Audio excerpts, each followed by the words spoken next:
So what is it? It's the summer of '73, and I had just spent the summer working at the U.S. Supreme Court. Then I was coming back to BYU. I was a senior in English, and I had one semester to finish. And then I wanted to go out east and attend law school at a big, prestigious law school.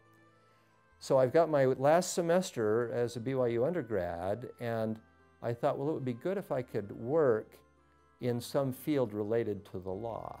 So I walked over to St. Francis Elementary on 9th East, where they were setting up the law school, and I went into the law library and I said, I'm this English major. I want to go to law school in a year, but I'd like to have a job. And he said, well, let us have you meet our dean. This was on Tuesday, and by Wednesday he said, if you're willing, we'll let you start law school now, finish your undergraduate next summer. You'll have to take the law school admissions test sometime, and you better pass it. But we'll let you start with the charter class. Within 48 hours, I went from being an English major in an undergraduate course to being part of this charter class.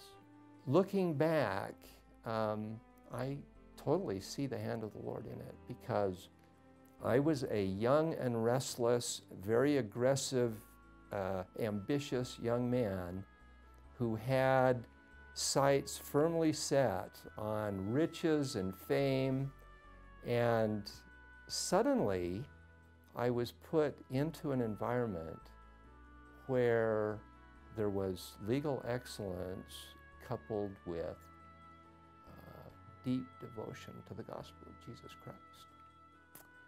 And I needed that.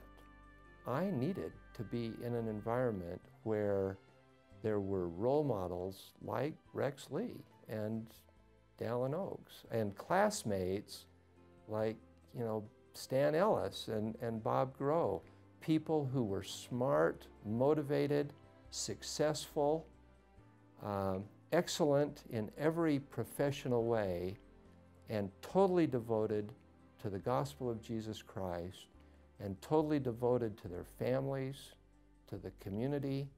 These were people who had balance.